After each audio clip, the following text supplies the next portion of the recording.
post-budget event is a vital opportunity to hear how provincial fiscal priorities will impact the rapid growth and competitiveness of Surrey and White Rock's business communities and the larger Metro Vancouver region. I would like to start in a good way by acknowledging that we are on the traditional territory of the Coast Salish people, specifically the Kwantlen, Katsi, Coquitlam, Kakite, Samiamu, and Tawasan First Nations. As well, I acknowledge the Inuit and Métis Nations people who live and work on these territories. It is now my pleasure to acknowledge and thank the sponsors of this event. To help me do that today, I invite a new friend to the stage, Anthony Barbieri. Anthony is in his final year of undergraduate studies at SFU, specializing in finance. He was one of only 4 students throughout the province to be selected by Odgers for a mentorship day with a CEO, and lucky me, I got Anthony. He is an excellent example of what our young people can bring to the business community. Everyone, let's give Anthony a warm welcome. And I have to say, for those of you who are worried about the future, don't be, because I've spent 2 days now with this young man, and I'm very impressed. All right. So, for those of you that haven't been here before and you don't know how we thank our sponsors, you're in for a little treat. It's called the one-clap method. It tests your reflex skills and your powers of being in unison. So, Anthony is going to announce the category name and sponsor, and then you will do one clap in unison. Are you ready? You got to put down your forks. Okay, Anthony, over to you. Awesome. Thank you so much, Joslyn. All right, so our co-presenting sponsors for today are the BM Group of Companies and the Vancouver Fraser Port Authority. Our supporting sponsors are Focus College, Invest Surrey, and Western Community College. This is great.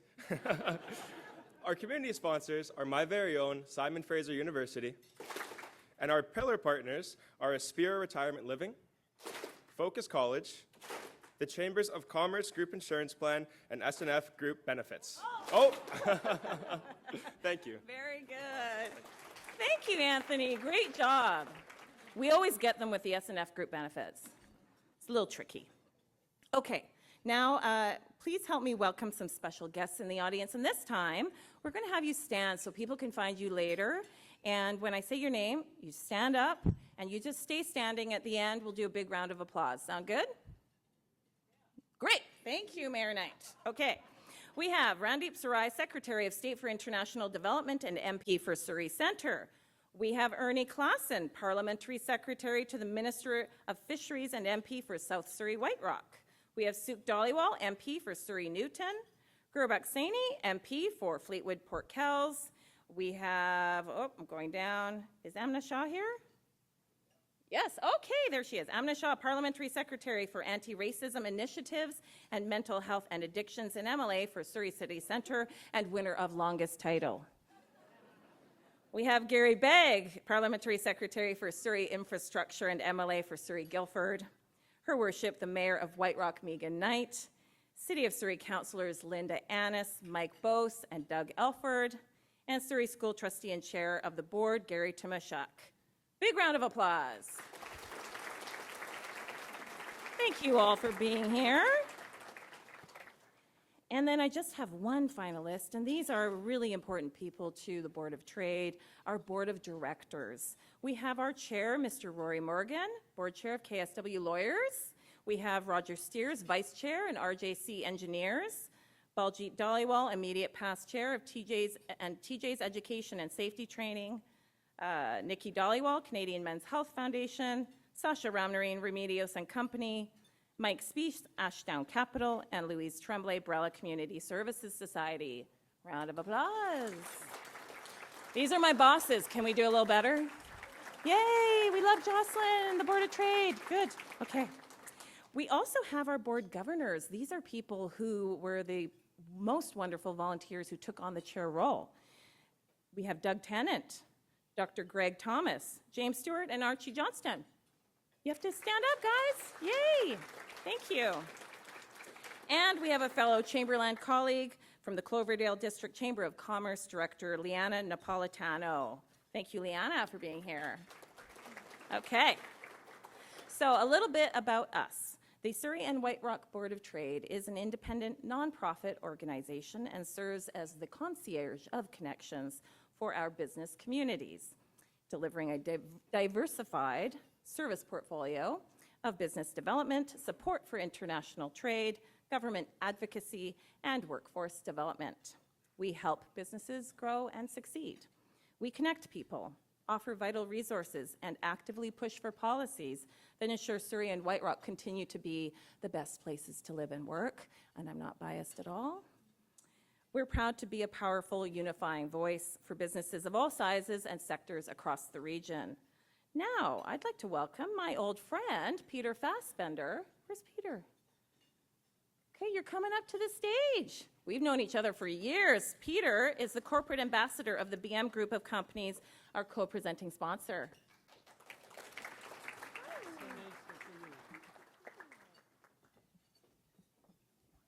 Thank you, Joslyn. I'm living proof that there is life after politics, Mr. Premier. And I want to just say that I'm delighted to be here to represent the BM Group of Companies. And I don't know how much you know about the BM Group of Companies, but I'm going to give you just a little background, again, to prove that the private sector is alive and well, even in these challenging times with tariffs, uncertainty around the world. But it is the private sector that keeps the economy moving and keeping people employed. The BM Group of Companies, Balraj is here with his wife, Jasbir, a number of their people, Mana Chada, who is one of his partners. They have over 26 companies that operate not only here in British Columbia, in Alberta, across Canada, the United States, and in India. And they serve the real estate industry, the construction and supply industry. They have recently started a sports and entertainment group with Millen Mann, who is the upcoming leader of the BM Group of Companies. Michelle Mann, who has her optometry company. And what they are a clear example of is entrepreneurism is alive and well. Opportunities exist even in tough economic times, because in tough times, tough people get going. And Balraj and his team have shown that they are an organization that meets the needs of all of the regions they serves, all of the industry sectors that they're involved in.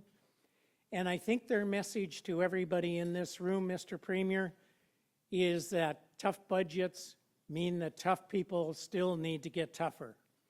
And that is the message that I know they want to bring today to each and every one of you in the room. And if you want to know more, visit their website, see an amazing organization with amazing people, 600 employees that keep the economy going and have a great future. Thank you very much on behalf of Balraj and the entire team. Thank you, Jocelyn. Good to see you. Thank you, Peter. He's a hard negotiator, if you don't know. Just say yes to whatever he says. Okay. So I understand that we missed someone. Jagrup Brar, where are you? Our Minister of Mining and Critical Minerals. He came in a little bit late, but he's here, and I know he loves dessert, so he'll stay. Thank you, Minister, for being here. Now, please help me welcome Alexa Young, Vice President of Government Relations and External Affairs from my old family at the Vancouver Fraser Port Authority, to introduce our keynote speaker this afternoon.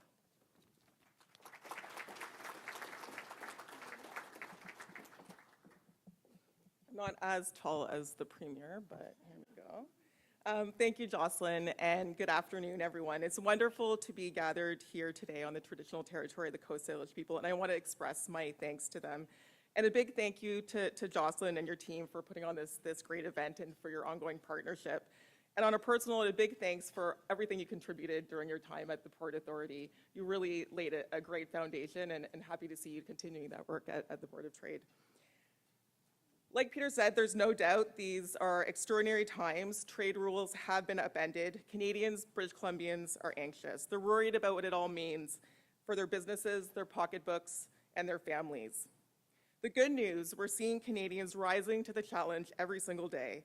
Community, government, and business leaders, many of whom are in this room, really stepping up from coast to coast. Thank you. Key to rising to the challenge, trade diversification. Federally, our Prime Minister and his team have committed to a bold goal to double exports to non-Canadian markets in the next 10 years. Here in BC, Premier Eby and his cabinet are seizing the moment, challenging the country to look west as the key to the country's success. No small task. And what's going to be needed to be successful, a Team Canada and a Team BC approach, collective and purposeful action. We need to make more stuff. We need to sell more stuff. And we need to move that stuff to where it needs to get to reliably. And at the Port of Vancouver, Canada's largest port, bigger than the next 5 biggest Canadian ports combined, moving $350 billion of trade a year, we know we're going to have to play an outsized role.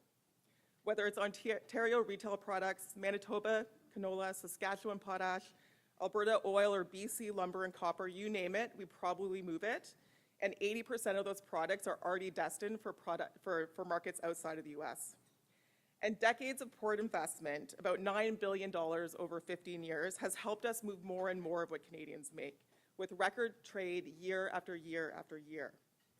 Looking ahead, we're stepping up to do more, to be an engine of Canada's trade diversification and a driver of the nearly 100,000 well-paying jobs across BC, including several thousand right here in Surrey. We're getting big projects built, including our nation-building Roberts Bank Terminal 2 project that's going to unleash an additional $100 billion of Canadian trade annually. We're strengthening the port supply chain, and we're doing it all in partnership with community, with First Nations. Together, we are proud to be working on behalf of all Canadians. Now, it's my honor to introduce today's speaker. He and his government are working hard every day to take on the biggest challenges facing British Columbia: housing, healthcare, affordability, and securing a strong future for BC's economy in turbulent times. I personally had the honor of serving on his Trade and Economic Task Force at the outset of the tariff turmoil, and I can tell you, he is seized with what needs to be done to get BC through these challenging times. That's why he's taken action to make permitting better and get major projects up running faster. It's why his government is investing in skills training and workforce. It's why he's led important trade missions, most recently to India, to tell the world that BC is open for business, and why he's been a vocal champion on getting big projects built that will make a difference, including Roberts Bank Terminal 2. And through it all, including helping the community through the very tragic incident in Tumbler Ridge merely weeks ago, he's done it with compassion and true conviction that people are first. So without further ado, please join me in welcoming the man of the Daylight Savings Hour. See what I did there?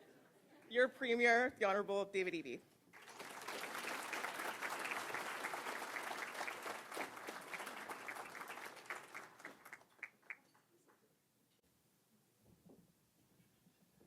Thanks very much, Alexa, for the kind introduction. I wondered why Pacific Standard Time was underlined 3 times on my invitation for today's event. It's great to see everybody here. It struck me, I saw my old colleague Mike Starchuk in the crowd, and it struck me that the municipal election season is really heating up. And I wanted to take a moment to just thank people who are running for local office, people who serve in local office. Mayor Knight, nice to see you here to join us. You know, people often say to me, wow, you know, these are challenging times to be in government. And I say, well, at least I'm not in local government. It is a hard job. I watch local government officials, councillors, school board trustees, mayors. It is a tough job in the best of times. I also know what it's like to campaign and to come to an event like this, and people don't know if you're a candidate or not. So I wonder if people who are running for local office, regardless of party, if you could just stand up and just identify yourself to the crowd. If we could all just thank you for your commitment to public service. Just a huge appreciation.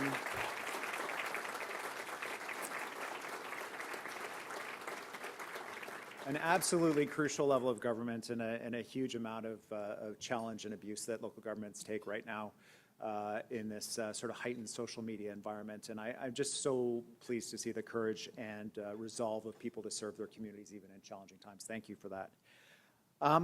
I am really glad to be here because as Mr. Fassbender noted, no, we didn't coordinate our outfits today. That was a coincidence. As Mr. Fassbender noted, as Alexa noted, as Joslyn noted, these are really unusual and challenging times right now. As leaders, and this is a room full of leaders, it's hard to know exactly where all of this is going to end up. And so as you're charting a path forward for your business, for your community organization, for your community, there's never been a more important time for us all to be working together to ensure that we're providing that stable, predictable, and successful environment to capitalize on our advantages here in British Columbia. So there's nowhere else I'd rather be than right here talking with you today. Where I'd like to start is in relation to the budget. This is a different kind of budget because this is a very different kind of time. And budgets are about choices. And we know that there were a series of choices in front of us in a situation of declining revenues coming from resource rents, for example, low natural gas prices, low timber prices, in an environment where we are seeing significant challenges around our lumber industry specifically with massive tariffs that are even higher than tariffs that Russia has selling lumber into the United States. And uncertainty for families facing higher costs as a result of global inflation and businesses as well. In this moment, we made decisions about what we would prioritize, and that was delivering on the services that British Columbians count on and ensuring that we were making sure that those services would be available for people across the province. Now, I know with the business community, some of the decisions that we made in the budget were not popular, and I want to reassure you that we have heard the concerns that have been raised, including from the business community. But I want to reassure you as well that these decisions were not made lightly. Our goal was to ensure we have a reliable revenue source going forward for these public services in the province, and that we had a budget that was also about creating the opportunity to be able to grow and capitalize on the economic opportunities that are right here in British Columbia and that are unique to our province, which I'll go into in the speech today. Now, over the last few years, we've invested a lot in Surrey, and those investments are starting to show up. Before I came here, I was at the beautiful new Cloverdale Hospital that's coming up. They are pouring the 5th floor of that building, the concrete for the 5th floor, which marks the halfway point of construction in the building. 14 months ago, it was a hole in the ground. And it is very inspiring to see it rise out of the ground. It is a beautiful new facility, which will include our province's most modern cancer center, as well as the second cyclotron that feeds into a PET scanner for cancer in the entire province. The only other one is in Vancouver. The technology at this hospital, the services that will be delivered there are second to none. The new SkyTrain, getting people from point A to point B. Was that a little round of applause for the SkyTrain at the back there? Getting people from point A to point B in a very busy and growing city. I met the principals of the new SFU Medical Center, or Medical School, who are here today. Their first cohort of 45 students starts in August, training community-minded medical students who will serve as family doctors and anchor community practice across the province. We're improving care in White Rock, $180 million into Peace Arch Hospital, additional investments in Mission at a new emergency room. The investments in healthcare are unparalleled because they had to be. Neglect of our healthcare sector, our hospitals, failing to keep pace with growth was real, resulting in us building or expanding 17 hospitals across the province. The same in our education system. In Surrey alone, 11,000 new student spaces since we formed government, another 5,000 to come. Now, the commitment that we made to British Columbians through this budget is that we will ensure that we deliver those services that they count on, and we will not balance the budget on the backs of everyday families in British Columbia. But we know the deficit has to come down. And in the budget as well, we have made space for reductions of 15,000 FTE positions across the public sector. In addition, within health authorities, we've already reduced positions by 1,100, and all of those resources are being redirected to the front lines of care in our healthcare system. We have more to do. We're restructuring our health authorities as I speak to realize more efficiencies. We are going to ensure that we return this budget back to balance over time while protecting the services that people count on. But I want to tell you something else. We will not be able to cut our way towards a balanced budget. We are showing a declining deficit over time, which is important, but it's not enough on its own. When you look across the country, Alberta suspending their balanced budget legislation, tabling an almost $10 billion deficit. Nova Scotia, deficit. Ontario issuing warnings about significant deficit. The government of Canada making challenging decisions. It is not unique in Canada. You can see in the United States the level of spending and challenge that's happening there, as well as in other major partners around the world, including the UK and Europe, Asia. So in this global environment where government budgets are strained, family budgets are strained, business budgets are strained, how in British Columbia are we going to respond to this? And the only answer for us here, and thank God we have this option, is to grow our economy dramatically. And we can do that. You heard Alexis speaking on behalf of the Port Authority. Our advantage in being a Pacific-facing province is profound. And we are seizing that opportunity. We have abundant natural resources. We have clean, cheap, reliable electricity. Our electricity is probably one of the cheapest rates in the world for industry, and it is definitely the cleanest. We have the entrepreneurial people, many of whom are in this room, who are going to be able to get this work done. Because of our advantages, we are unique in Canada when it comes to, for example, the Major Projects Office. We have 4 projects with Canada's Federal Major Projects Office. Our local MPs will know all about this. 4 times more private projects, keeping in mind Mr. Fassbender's reminder to us about the importance of the private sector driving economic growth. 4 times more private sector projects with the Major Projects Office than any other province in Canada. The next 12 months are crucial for British Columbia. We have $50 billion, with a B, of final investment decisions that are taking place over the next 12 months for our province. Major energy projects, Silism's LNG, LNG Canada Phase 2. Major mining projects across the province, including in the Northwest. Now, I was with Minister Brar. I see you. He was grabbing food when he was introduced. This is not a surprise to me. That's a big engine to run he's got.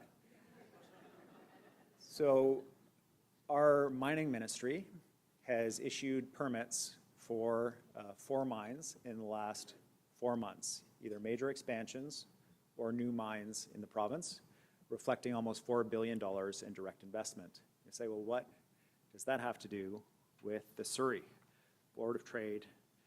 Well, 185 companies in Surrey directly provide services to the mining sector in British Columbia.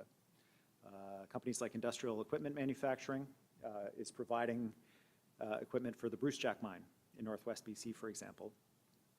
Now, we didn't just wake up and have $50 billion in projects reaching final investment decision. This is the product of years of work that our government has been engaged in to do things like drive down permitting times for major mines.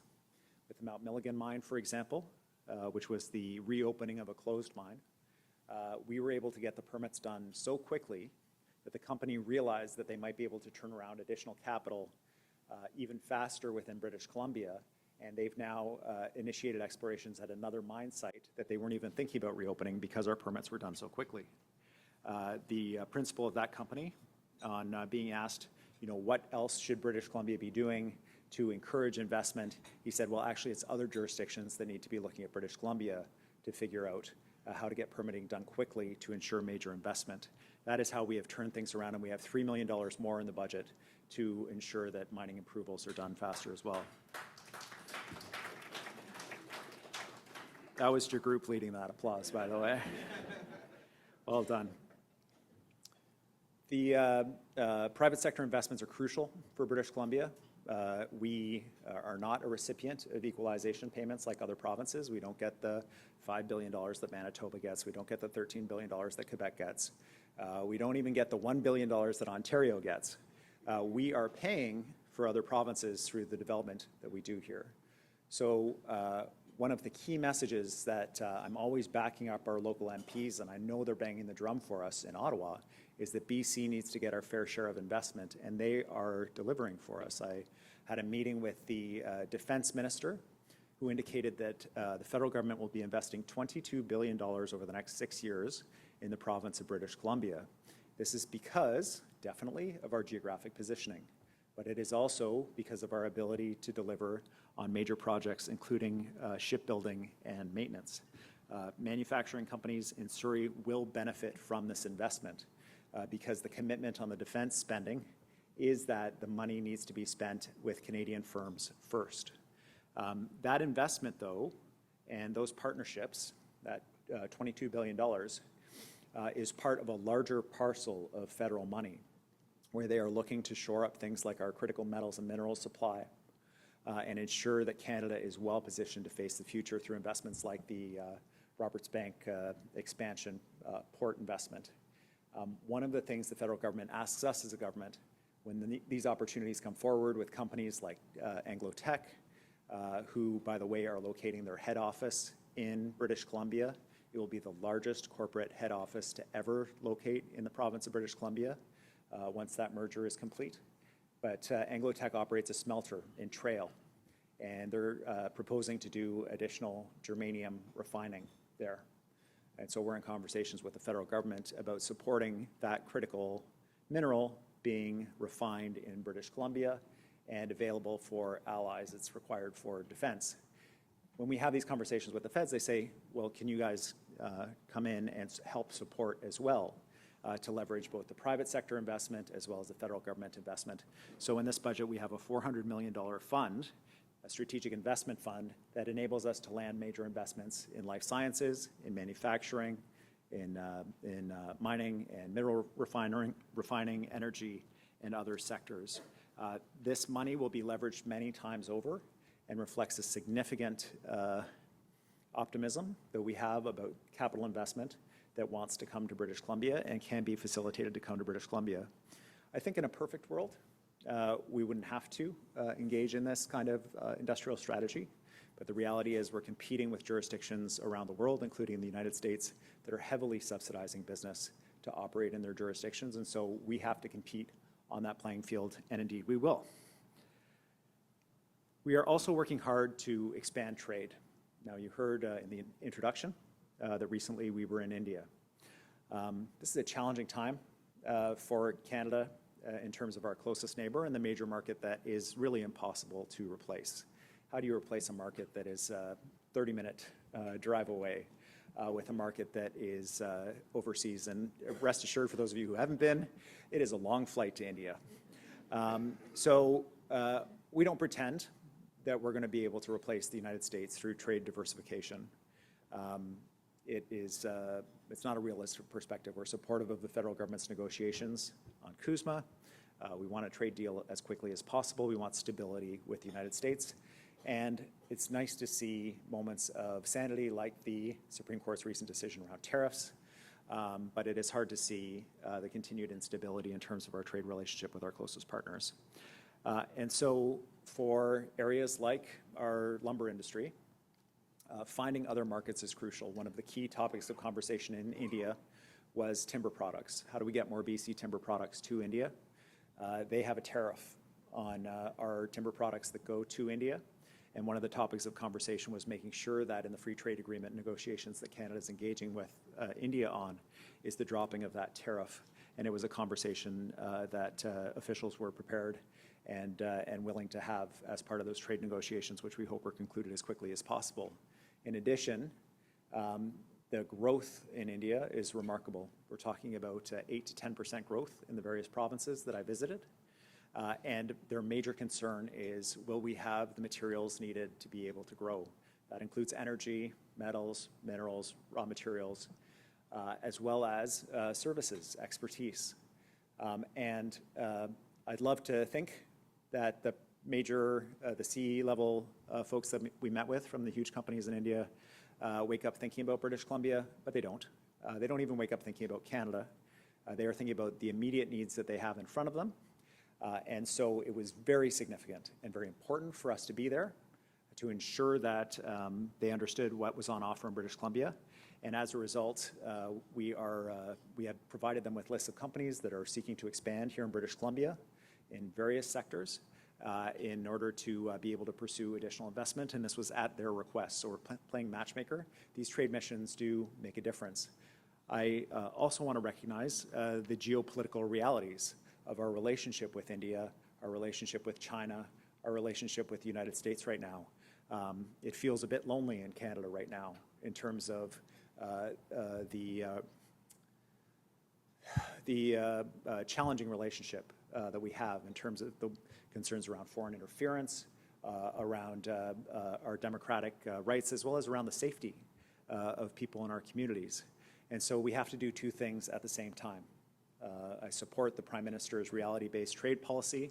We have to grow our economy. We have to find these opportunities to expand, but we also have to ensure that we set out bright lines, expectations, and standards of our trading partners, and that we hold them accountable when they violate those bright lines. We need to do both things at the same time, and we will. Now, there are a couple other issues that I want to address with this crowd before we get to the Q&A. One is the issue of crime, extortion, property theft, street disorder, those kinds of things, and how this budget aims to address them. First of all, the number one way to address the immediacy of crime in the community is to support additional police boots on the ground to be able to respond. There have never been more police officers than there are right now in the city of Surrey. We have, in the budget, increased, and with an announcement being made this afternoon, increased the number of spaces available at the Justice Institute to train additional police officers for Surrey, as well as increased training for police officers in Vancouver and Victoria. But beyond police, they also need the tools. It's not enough to catch someone, bring them to jail, and have them released back into the community. We need actually the small number of people involved in a disproportionate amount of harm to be held and to either receive the treatment that they need or to be kept in jail, which is why we've worked very hard with our MPs. I'm very grateful to them for delivering significant reforms to our criminal code to hold repeat offenders in jail rather than be released back into the community. And I have joined in their call for senators to pass this as quickly as possible because we need these changes to be made. Here provincially, we have funding for repeat violent offenders and now in the budget, repeat property offenders. For Crown, police, probation officers to be able to follow specific individuals that are causing a disproportionate amount of property damage or property theft. We know that there's a group of prolific offenders. This funding, almost $20 million, will allow, it's not a huge amount of money, but it's not needed. What's needed is the coordination of the existing resources around these individuals to make sure that Crown Counsel have a full report of what this individual has been involved in when they go to court, to make sure the judge has all the information so they can use the tools that the federal government is putting in place to hold people in custody. In addition, for those that are struggling with mental health issues, serious brain injuries as a result of fentanyl overdose, mental health issues, as well as active addiction, we are opening involuntary care spaces across the province, an additional $130 million in the budget for 3 different sites, a site in Surrey, a site in Prince George, and ultimately we hope a site on the island where individuals that are not able to live on their own in the community receive the care and treatment that they need in an involuntary care environment. Public safety, comfort in the community, safety of those who are struggling in this way are all important. And this budget sets out how we will ensure all 3 are delivered. The good news is crime rates are coming down, but that's cold comfort in a community like Surrey that's seeing extortion threats, our number one public safety issue in this community, and as a matter of fact, in the entire province. We have worked closely with police to ensure that they have the tools and resources they need to be able to respond. They said we need helicopters. We worked with the RCMP to make sure there were helicopters. They said they needed additional criminal code tools. We worked with our federal partners to be able to deliver those amendments around extortion offenses that are currently in front of the Senate right now. They said, the community said, there's a disconnect between what we're seeing and what police are doing. We set up a community advisory group with a senior former police officer as chair, who's been meeting with businesses, community groups, and liaising with police to close that gap. The key here is coordination. We have a task force that includes the Canadian Border Services Agency, all the local police departments, as well as the provincial government and others, to make sure that we're able to respond to this in an integrated and coordinated way. It's not perfect. We still have lots more work to do, but we're trending in the right direction. Last month, 10 shots fired at people's homes. Pardon me, that was January, 10 shots. This past February, there was 1. And we've got to keep that momentum going until we have addressed the issue of extortion in this community. And we won't stop until those involved are arrested or deported, and we are ensuring community safety. This is a time of significant challenge, but if there's one message I can leave you with, is that here in British Columbia, we are uniquely placed to face that moment. Next year, we are projected to be number 2 in Canada for GDP growth. We already have the second lowest unemployment rate in the entire country. We still have, despite the concerns about significant investments we've made across the province in healthcare, transportation, logistics, and other key public investments, the second lowest debt to GDP ratio of any province in Canada. We, in the last year, had added 50,000 small businesses operating in our province and had a more than 6% growth rate among transactions involving small business leading the country. We have big challenges. We have huge opportunities. And none of us, government, private sector, nonprofit sector, none of us can do it alone. We all have to do it together. So I want to thank Surrey White Rock Board of Trade for bringing us together to have these conversations, and I look forward to hearing your questions and to getting into it with you. Joslyn. Thanks very much.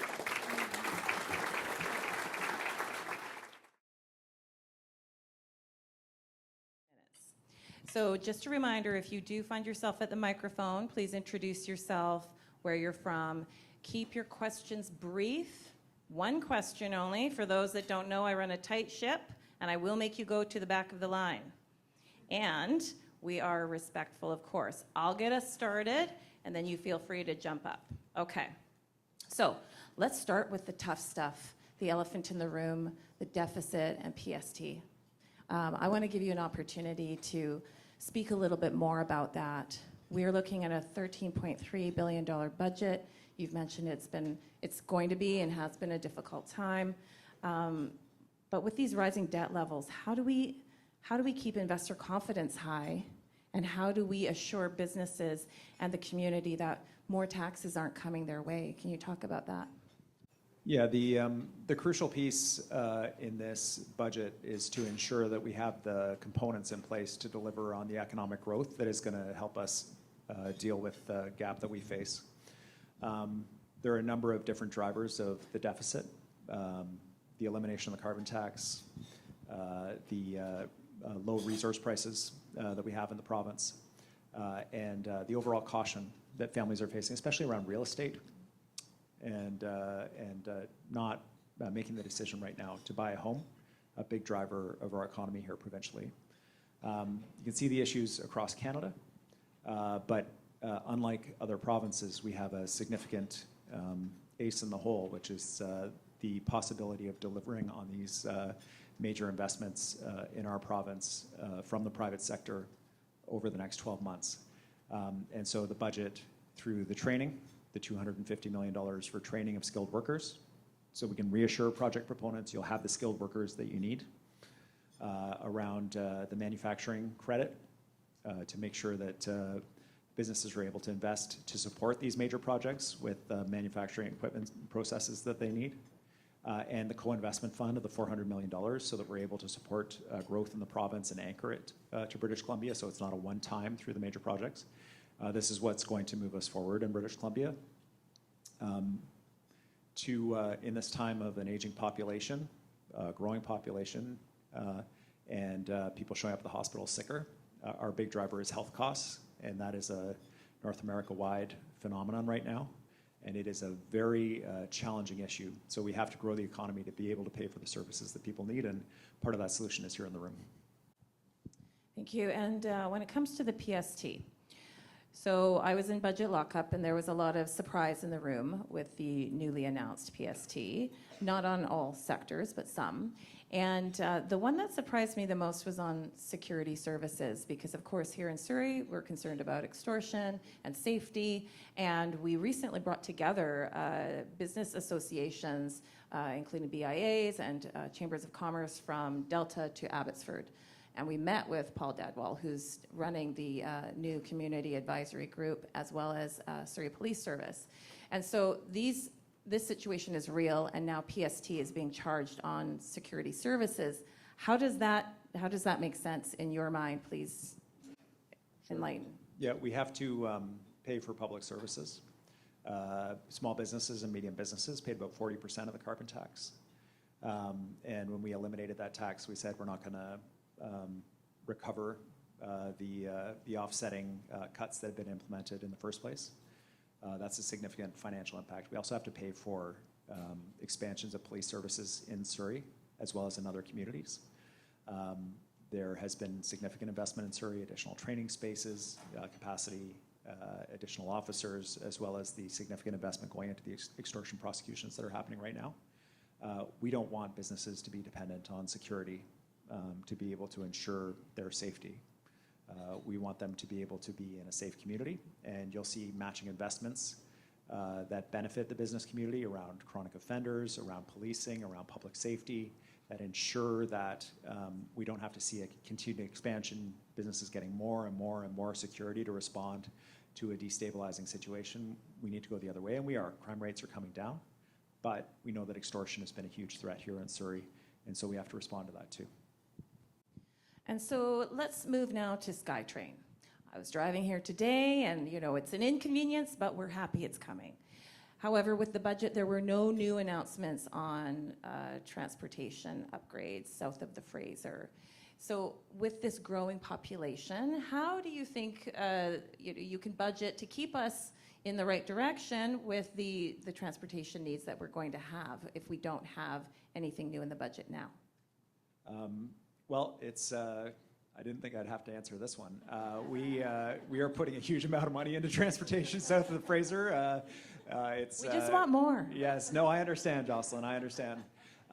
The early teams are in the water on the Massey crossing. You can see the huge expansion of the highway that's happening through the Fraser Valley. The SkyTrain is under construction. People have to get around in this community. BM Group is hopefully going to be involved in the Massey Tunnel work. And lots of local contractors are going to benefit from that, as well as the highway investment. The highway investment itself has a dedicated bus lane as well to ensure that the transit service up the valley is also maintained. So I feel like we're doing a lot. Okay, I'll give it to you, but we still need the from the border to South Surrey up to North Surrey. Yeah. So we still need that. So just put it on your list. More to do, Joslyn. On your list. Thank you. Absolutely. I had to ask. No, I hear you. So the budget introduced a temporary manufacturing and investment tax credit, and I was actually very encouraged to see that because we have more manufacturers in Surrey than any other city does in British Columbia. Can you explain how that works and how it will really help multi-million-dollar investments in machinery and other upgrades?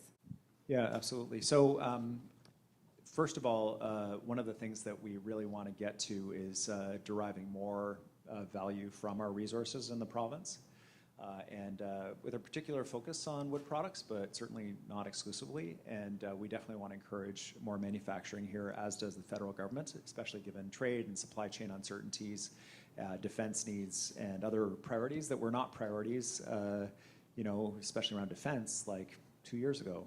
Things have shifted quite radically. So we want to take advantage of that. And the way that it works is it's 15% of an expense up to $2 million, so for a capped value of $300,000. The tax credit's in place for a decade, 5 years at full value, and then phasing out over 5 years. It will be paired up with changes and reforms around food processing in the province that I look forward to sharing once we finalize them, because we also want to encourage more food processing in British Columbia. This is part of how we're getting at two different issues. One is food security around issues related to trade and ensuring that we're looking after British Columbians so we can produce the food we need. The second is the export opportunity. Some of our food producers are some of our largest exporters, and the jobs are very significant. Actually, it's three, because the third is providing stability around prices for families for their groceries. The more we can produce here, the less transportation, the more affordability we're able to offer for food. The Invest Surrey, the city of Surrey, they had a big forum with us last year on agri-tech, and this year we're focused on health. And so there are a lot of things in this space happening. When you look at the different countries you've visited and the conversations you see, what do you think are the biggest opportunities for us locally here? Well, it would be bizarre not to mention the obvious connections that Surrey has to India. There's a huge expat population here, lots of people who trace their roots back to India. I know it's a challenging topic in many parts of the community, and I also know that there's a great source of pride for people in Surrey and across the province who draw their roots back to India in terms of their connection to home and their business relationships to home. That is the big opportunity, is the person-to-person relationships. For British Columbia, it's a significant advantage we have with expat populations from around the world. As the federal government is pushing, as we're pushing provincially to diversify trade relationships, more and more opportunities are going to come to people who have connections in different places around the world, more free trade agreements signed, and more supports to be able to get those goods to markets internationally.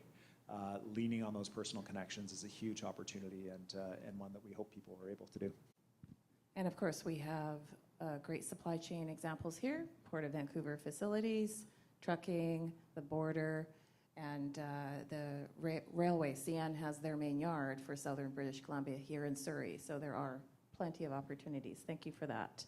I'm going to now open the microphones. So those of you eager to get there, you can stand up, introduce yourself. I see Doug from Unity, and I know I don't have to tell him to be polite because he is. Thank you. Yeah, thanks. And thanks, Premier Eby, for coming and sharing your thoughts with us today. And also thank you for the support that you gave us when we needed to build Harmony, an inclusive apartment that's going to be completed at the end of this year. My question is about housing, and there's organizations such as ours and others that would like to continue to build the housing that Surrey needs, which is affordable and inclusive. And I'm wondering, with the suspension of the Community Housing Fund, if we're looking 5 years or 10 years in the future, what opportunities do you see for organizations such as ours to continue to build the housing on land we own for the citizens of Surrey? Thank you. Yeah, thanks, Doug. So the Community Housing Fund call this year was suspended, and we usually do annual calls around the Community Housing Fund. So there are a number of different housing projects that are in various stages. So this year we're completing 2,000 units of housing in the next 4 months and 4,000 over the year. So housing will continue to come online, and Harmony is one of those projects, which we're very proud of, and congratulations for your work on that. There are two components to housing that we build. One is the capital cost of actually building it, and the other is the operating cost of running it. So making sure that we are using our dollars wisely has been the focus. We're using the opportunity of the pause on the Community Housing Fund to find ways to reduce the cost of construction around our social housing portfolio.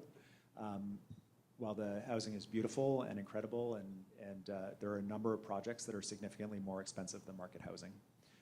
and that can't be the case. We have to make sure that we're building affordably, and so we're going to be using this time and the resources that it frees up to be able to help bring down the cost of construction. The second is on the operating piece. We've had people who are too sick to be able to be successful in social housing, even in our most sophisticated care environment, the complex care housing. As a result, they cause problems for neighbors within the building, for staff, as well as neighbors outside the building. And so the involuntary care spaces that we're building will be able to take some of the pressure off. We've had to put significant additional staffing resources into these buildings to manage them and try to keep them as safe as possible in the circumstances. We've also introduced new social housing legislation that gives tools for operators of supportive housing to be able to move tenants around, to be able to de-escalate situations and address situations in the neighborhood. So there's a bit of reform happening within the social housing space, and that's what we're going to be using this time for, but please continue to do your important work, Doug. We're delivering 95,000 units of housing since we formed government in various ways, and we're going to continue that work. Before I go to the next question, and that will unfortunately be the last question because time just flew, the budget largely preserved post-secondary ministry funding, and your government is currently completing a review of BC's post-secondary sector, of which we have many here in the room. Can you speak about the opportunity you see to support our post-secondary sector to remain sustainable? Yeah, post-secondary took a big hit with the international student changes at the federal level. The changes were necessary. There were challenges in the program, but the changes were also quite severe, and so we're engaging with the federal government on that issue. We think there's a happy medium to be found, but the sustainability of funding for post-secondary is a serious issue. So we commissioned Don Avison to go out. He's a former deputy of advanced education, and identify opportunities when meeting with stakeholders across the province. And we asked them to look at specific things. Are there opportunities for institutions to merge to reduce their administration costs, or opportunities for shared services? What other opportunities are there to drive down costs? There's also another issue, which is under cost pressure. There's a temptation and a risk that institutions will reduce higher cost programs that we desperately need for our economy, whether they're in relation to healthcare professions or skilled trades training or other things that require equipment and overhead, and to move those spaces over to low overhead costs that maybe there's not as much need for. So to make sure that our post-secondary environment is delivering both private and public in the areas that our economy needs. We know what we need for healthcare, for the expansion that's coming in the economy, for when people are retiring, the jobs that are being created in the province. So coordinating that a little bit better with our post-secondary sector is also coming forward. Thank you. Please introduce yourself. Quick question. John Lind. I've been an insurance broker for 34 years. I have been opposed to the ICBC Enhanced Care Plan. That being said, my perspective on it is more than just being an insurance broker. I was at the Lapu Lapu Festival last April 26th. I somehow managed to walk into the ambulance after two people died nearby me. My twin daughters and my wife saw all that happen. When I got to the hospital, I found out that I broke 11 left ribs, 4 multiply displaced rib, 2 broken right ribs, a lacerated kidney, punctured lung, and punctured spleen.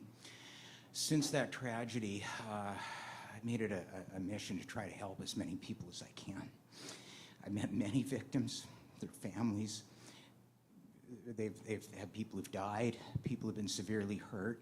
For the most part, the physio has been fairly good, the odd hiccup, but I've discovered that there's great problems in the income replacement. People are running back and forth with EI. I know in my case, I got about 15% of my income. Then EI paid about 5 months later, another 50%. I went back to ICBC expecting another 10%. That didn't happen. And so I strongly feel, although I am opposed to enhanced care, I realize that your mission is to continue it, and there's going to be a review this fall. And I'd like to hear your comments about how we can fix these problems with the income replacement, the inadequate coverage for funeral costs for victims, and yeah, I'd like to hear what you have to say about that. Thank you. Sure, yeah, absolutely. And thanks for your work on that. Just a horrific tragedy. And really disproportionately impacting the Filipino community, just a community that's full of love and compassion and community service, and it's heartbreaking still. So thank you for that. it's important to compare enhanced care not to perfection, but to what was the situation before. So here you have an individual that drives his car into a group of people. They would have had the right to sue all of the victims, that individual who ran into them. Maybe there was a house, there was a car. Let's say he actually had liability insurance, maybe topped it up to $3 million, or not many people do that. Let's just say that would be the full amount of recovery. And ICBC has spent way in excess in delivering services to the victims of the Lapu disaster of anything that would have been available under the old system. And keep in mind, there would have been a lawyer involved. No shade to lawyers, proud lawyer. See my buddy Bob Deeth over there, proud lawyer. But would have taken 30% of the award for assisting. And it would have gone through court. So the services were available immediately. ICBC was out there right away. I'm glad the physio stuff is going well. There are a couple issues that have been identified with enhanced care. One is people's awareness around wage replacement, that they need to top up with online renewals. Not everyone's aware, not everyone talks to a broker, not everyone understands to buy additional coverage to replace wages beyond, I think 90% of British Columbians are covered by the basic, but there's 10% who are not, to buy additional coverage. The second is when someone is actually killed. Funeral expenses are covered. There's it is a token amount of money. It's nowhere near for a grieving family, reflects the value of the lost life. I think these will be key topics that are covered in the review and have been a source of aggravation for people with the new system. So I encourage you to participate in the review. I think there'll be key topics that are covered, and we want to make the system work as well as possible. It has enabled us to ensure flat car insurance rates for a number of years now, a significant cost for business, but also improve care and outcomes. And when you look at what's happening in Alberta, in Ontario, car insurance is a huge political issue with costs and lack of coverage there. We don't have those problems. So again, not perfect, but we can make it better, and we're doing the review this year to do that. So thanks very much. So Premier Eby, you have such a diverse portfolio, and I think the toughest job in the province.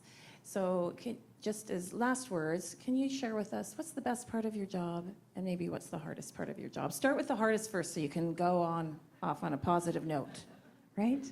I mean, I feel bad. I'm not complaining, but the hardest part is being away from my kids. I got 3 kids, an 18-month-old, a 6-year-old, and an 11-year-old.